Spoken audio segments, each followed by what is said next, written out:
So, ang International Criminal Court nag-release na og warrant of arrest using the Interpol batok kang kanhi President Rodrigo Duterte.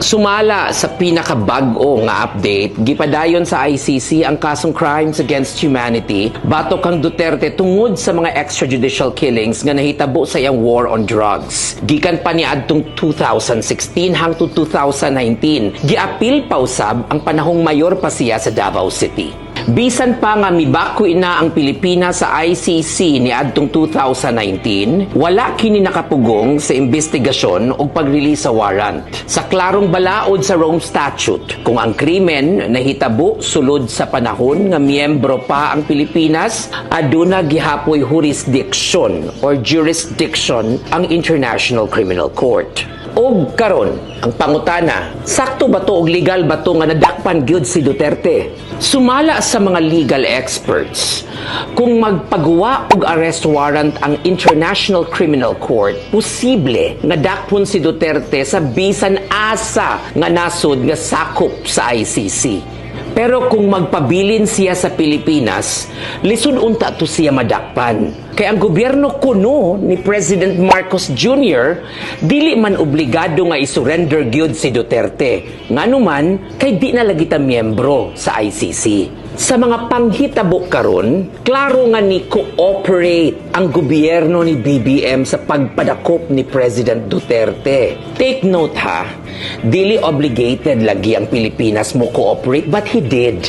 So it is clear that political ang rason sa pagpadakop ni Duterte. Dili lamang si Duterte ang naay pending warrants of arrest nga presidente sa mga uban nasod like President of Russia nga si Putin o sa Israel nga si Netanyahu naapod anang pending warrant. But these countries are not enforcing the warrants because they are not members of the ICC. Legally, President Marcos Jr. can refuse to surrender Duterte to the ICC kay wala may binding treaty nga nagpugos sa Pilipinas nga mo-cooperate human sa withdrawal. Mao nang nakasaad sa atong Republic Act 9851 Section 17. Apan, kung dili mo cooperate ang Pilipinas, mahimong ideklarar kini nga non-cooperative state ug mahimo kini og diplomatic consequences pero wala gyud nay enforceable sanctions.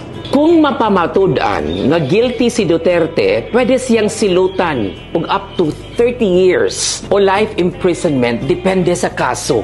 Ang sentensya ni ini dili na ibutang siya sa The Hague sa Netherlands. Dili na dito iserve, pero iserve na sa another willing state party. So, mangita tag country nga willing mo host sa sanctions or sa sentensya ni Digong if in case he will be found guilty. Sa laing bahin, ang kaso ni Duterte pareha ra pud na sa kaso nila ni Omar al-Bashir from Sudan o Laurent Gbagbo of Ivory Coast. Pero unique lang kini ang iyaha kay naghisgot og jurisdiction or jurisdiction human sa withdrawal sa Pilipinas sa ICC. Ang dili pag-cooperate sa ICC mahimong makaapekto sa foreign relations, aid ug trade agreements.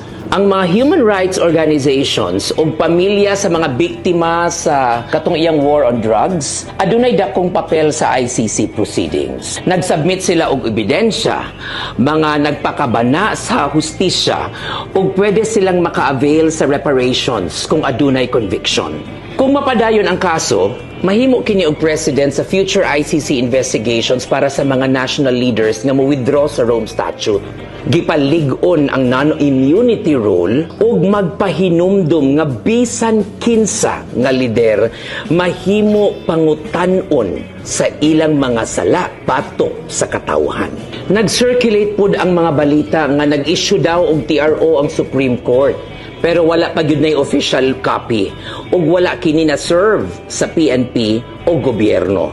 Kung i-declare sa Supreme Court nga illegal ang aresto, pero tuan na naman si Digong sa ICC didto sa The Hague, limitado na ang iyahang legal options.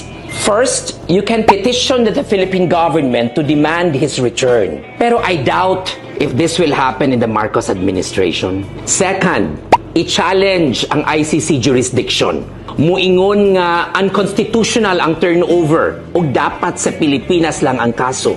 Ug ikatulo, file a complaint against the United Nations Human Rights Commission or UNHRC. Pero dili binding ilang desisyon, pang pressure lang yun na sa gobyerno. Kung mo-cooperate gihapon ang gobyerno sa ICC, wanay chance nga ibalik ni si Digong sa Pilipinas. Unsa ka ang gibati ni former President aning tanan, no? Right now, Marcos Jr. is pretending that the arrest has nothing to do with him. He is washing his hands and blaming Interpol, saying that we are just fulfilling our commitment to Interpol. He is also distancing himself from the ICC, claiming that all these are just merely procedural.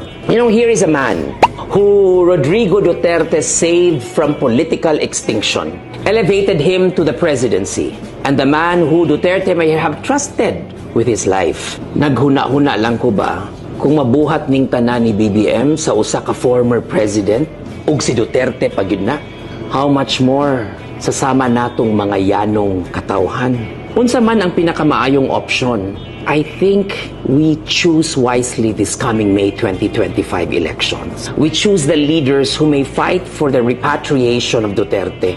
Unsa man ning repatriation?